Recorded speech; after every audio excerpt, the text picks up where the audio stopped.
Hi, Ange. Tough one, Brighton, and then a lot of the players going off on international duty. Have you had a chance to strangle, explode at them yet after that? Yeah, look, I was speaking metaphorically, as you can see, because I'm here. I haven't exploded, and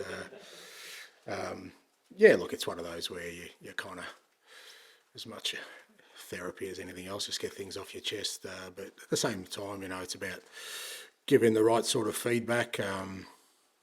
The emotion of what you're feeling straight after the game is obviously, dissipated 10 days later, but like I said, it's important that the players get the appropriate feedback for what was, a real sort of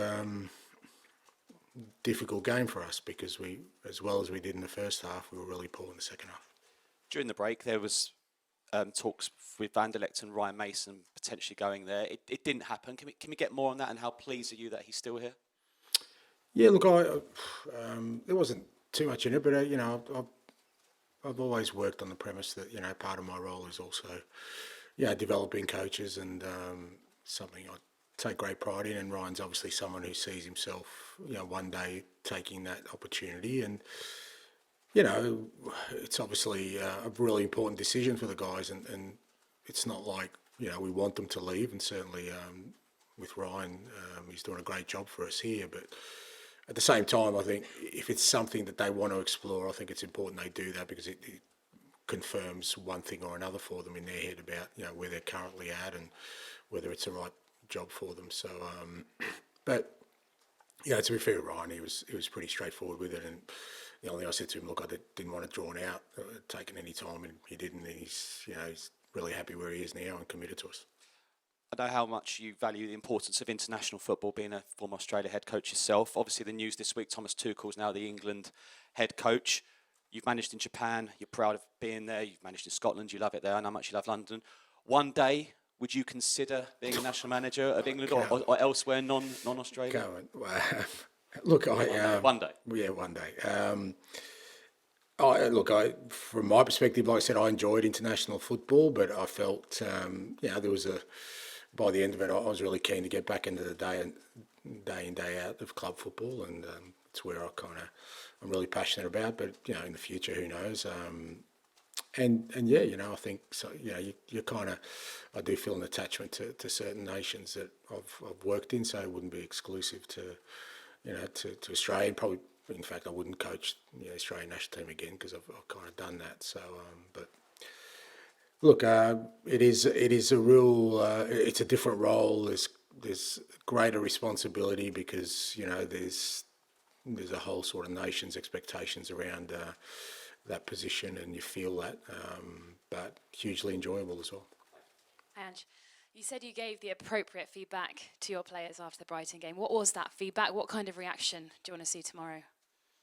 Yeah, look, I think by appropriate, I mean, you can't just dismiss what happened in the first half and just focus on the second half. I mean, it'd be different if it was a really poor performance all round. Then you've kind of, not an easier, but analysis can be fairly straightforward. But kind of the question is why we were so good in the first half and so poor in the second half. And the second half was more around that just didn't look anything like ourselves. We were really passive with and without the ball. We lacked real conviction and courage in everything we did. It's almost like we felt like we'd done enough, and I hadn't seen that before in us. And it's a good lesson for the whole group that you need to make sure that irrespective of how a game is going, that you kind of stick to the core principles of your football. And it's a timely reminder for us that particularly in a game of football, when you haven't put, and really in the first half we should have finished the game off, that when you don't,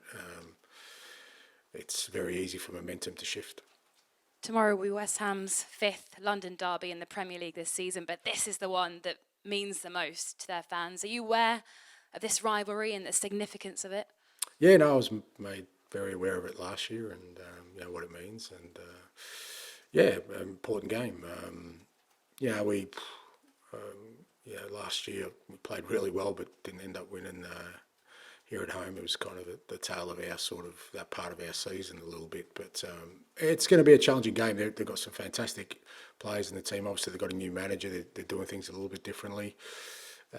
We saw in the last game just what a threat they can be, particularly going forward, and good challenge for us. But I think the emphasis has to be on us reproducing the form we've shown in recent times, and like I said, more importantly, sticking to the principles of our game. You mentioned the new manager, Julian Lopetegui, was singing your praises yesterday. What do you think of him? Yeah, I mean, you just have to look at sort of the positions he's held, and that gives you a fairly clear idea of how highly he's regarded and the impact he's made. You don't become sort of manager of Spain or Real or the jobs he's held. And I'm always interested when managers come in and sort of try and take a club in a new direction. Obviously, they're trying to play a little bit differently, and it's not easy to do. So I'm always intrigued by managers who kind of take that path. And he's a top quality coach, and I think I think he's starting to build sort of the team that he wants at West Ham, and I think it'll be exciting for the supporters. Thank you. Ange, how are you? I'm good, mate. Didn't beat West Ham last season in either game. Drew at West Ham, and despite being absolutely dominant at home in the first half, lost at the Tottenham Hotspur Stadium. But this will be a very different West Ham team. You mentioned already the new manager likes to play in a very different way. Will that suit the way you like to play?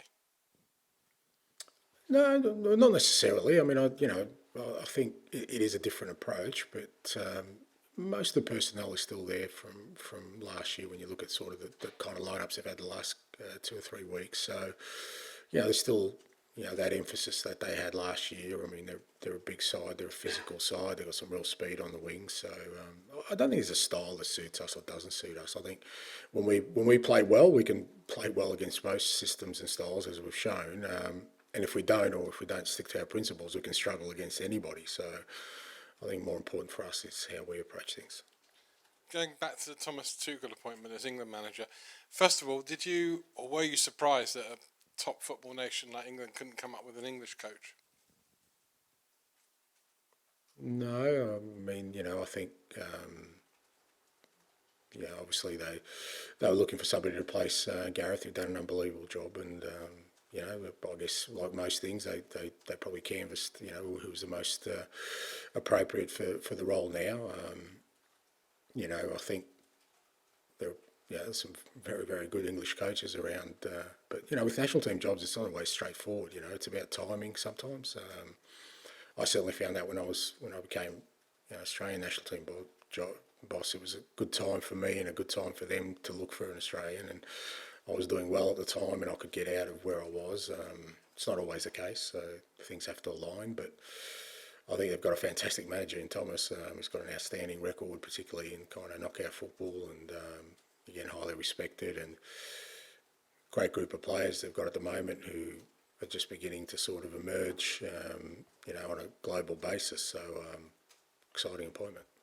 And having done the international football management already, is there more scrutiny on a manager at international level or at club level? I mean, certainly with England, you think it was probably be a bit higher than Australia with respect. And I mean, for example, you never asked for Australia whether you'd sing the national anthem or not. I mean, we've already asked Thomas Tuchel. I don't know if you'd sing the national anthem, you England manager.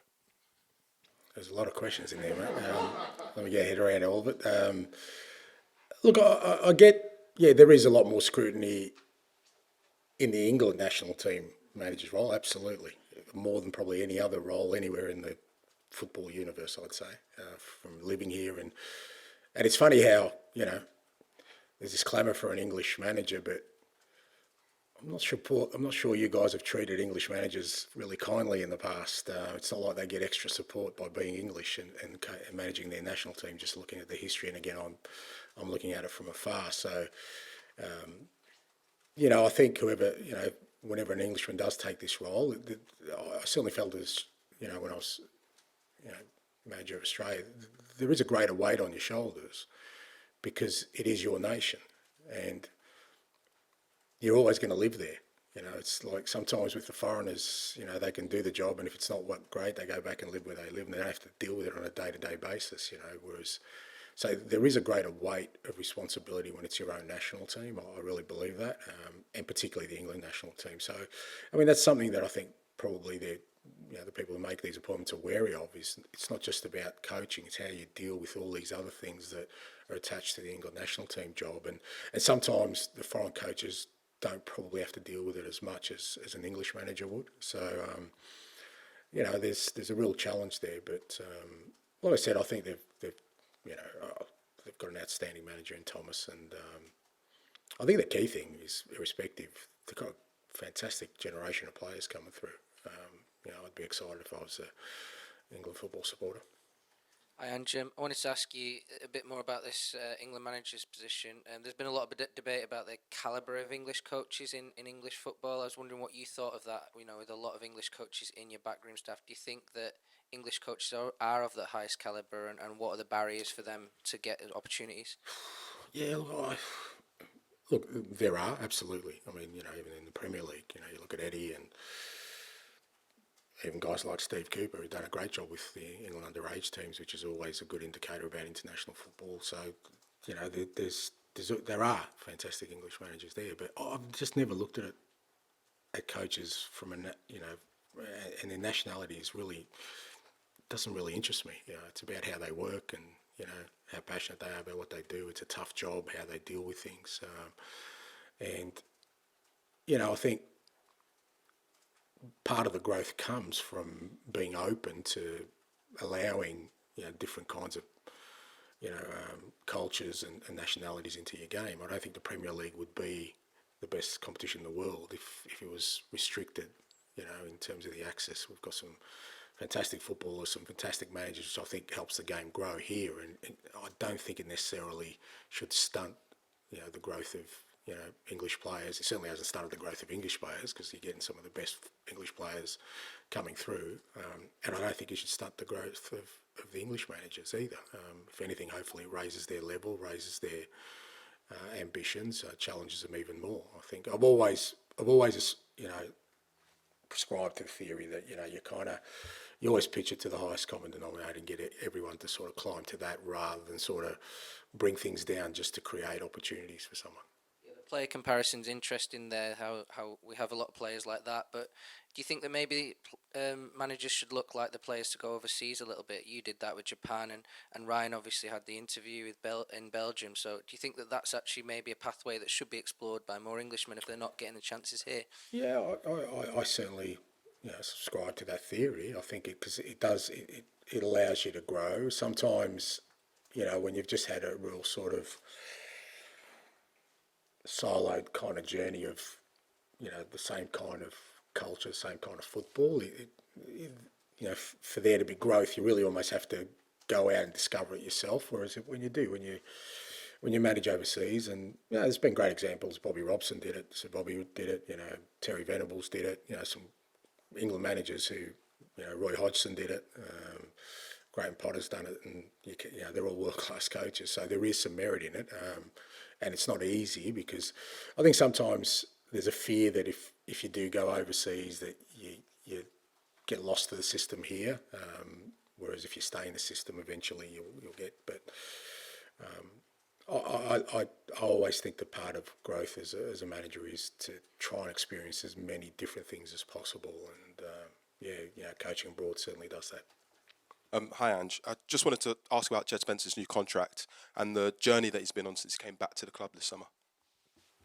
Yeah, look, I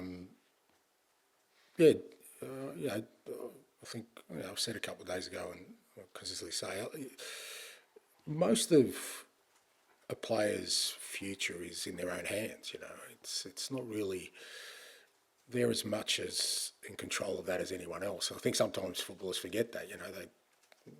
And with Djed, it could have been easy for him to come in this year, go out on loan again and see what, but it seemed that when he came into pre-season, he was determined to make a career, here for himself here at Tottenham and try and have a crack here rather than just wait to be loaned out. And, he did everything right at training. His attitude was great. He's a good footballer. I think the way we play suits him, and, he's knuckled down to that, and he's earned himself a spot on the roster in our squad, and the rest is up to him again, because it's an easy decision for me to make when I see that. Like I said, sometimes footballers think that, fate is in other people's hands. You know, for the most part, it's in their own. You know, if they're doing well and if they're doing everything right, the future tends to take care of itself. Whether that's, you know, where you currently are, you move on. But you know, and Djed's certainly done that. If I've done my research properly, Tottenham have not played a single goal kick long this season. So just wanted to ask if you could just explain why it is so important to you that players always look to pass it short. Yeah, I don't know. We might have played one or two longer, but I won't second guess your research. Yeah, look, it's part of sort of the way we want to play our football. I think a shorter pass, there's more certainty. You're going to start off with possession. We don't want to really give away possession. I think with the kind of team we are, we want to try and sort of set things up where we have control possession of the game. And I think a shorter pass kind of guarantees that. And then from there, you move your way forward. And you know, it's a big part of sort of our build-up play is to try and, you know, manipulate oppositions as much as we can as we move up the park, rather than just sort of, you know, go long to a contested ball and hope we get the second ball. We're just not that kind of team. So, but within that context, I think, you know, there's enough variety there that we still make it sort of difficult for teams to kind of stop us from achieving that. Hi Ange, you mentioned in your injury update yesterday that some players are still waiting to come back into the building. Yeah. Christian Romero played the early hours of Wednesday morning, had the long flight back, bit of a quicker turnaround this time. Yeah. How is he? Yeah, he's okay, he's good, yeah. No, we got everyone back yesterday. The last of them was, Christian and Pape and Biss, and they're all good. They've reported well. Look, we got the early kick-off, so that's a quick turnaround, but we trained this morning and they're all fine. Lucas Bergvall picked up a small knock, but he trained as well, so he's no problem. So, in terms of the internationals, everyone's got a clean bill of health.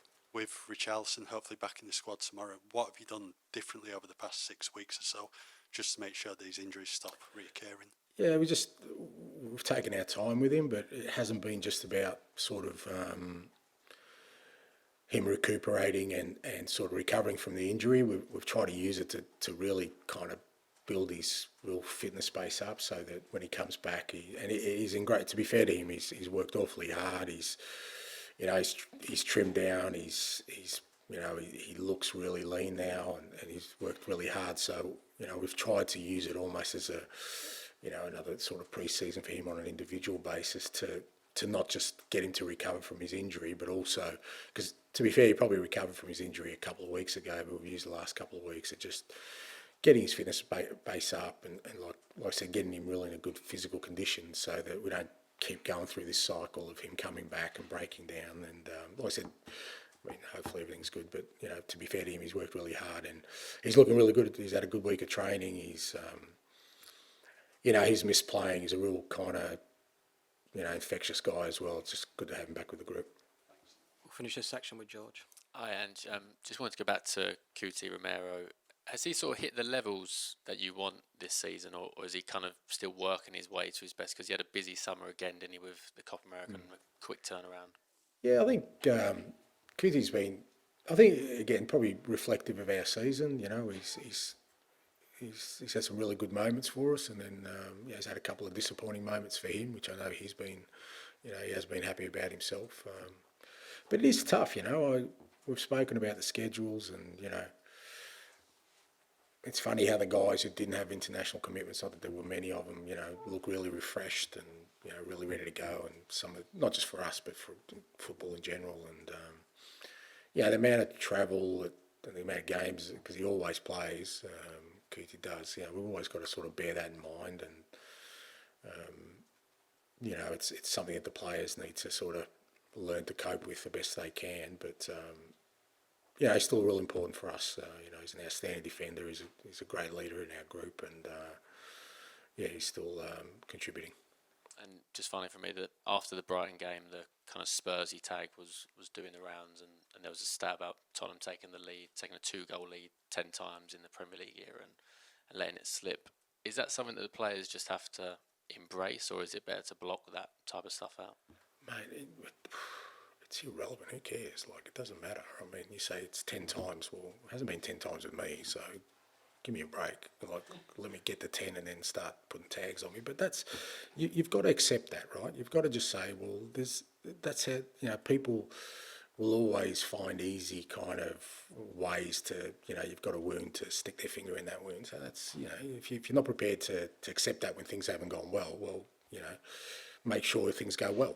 There's one way to change that. So, if we want to change the perception of ourselves, then it's not going to come because, oh, please don't call us those names. It's going to become because we're proving that we're a team that, can be relentless in our approach and be successful.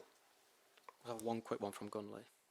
Yeah, Ange, and just a quick question. How about the Sonny? Sonny, is he available to play tomorrow? Yeah, no, Sonny's good. He's worked hard these 2 weeks. Obviously, he was very disappointed to miss playing for his national team, but I think it's been good for him this 2 weeks. He's worked really hard. He's had a good solid training week, and he can't wait to get back out there. He's good to go.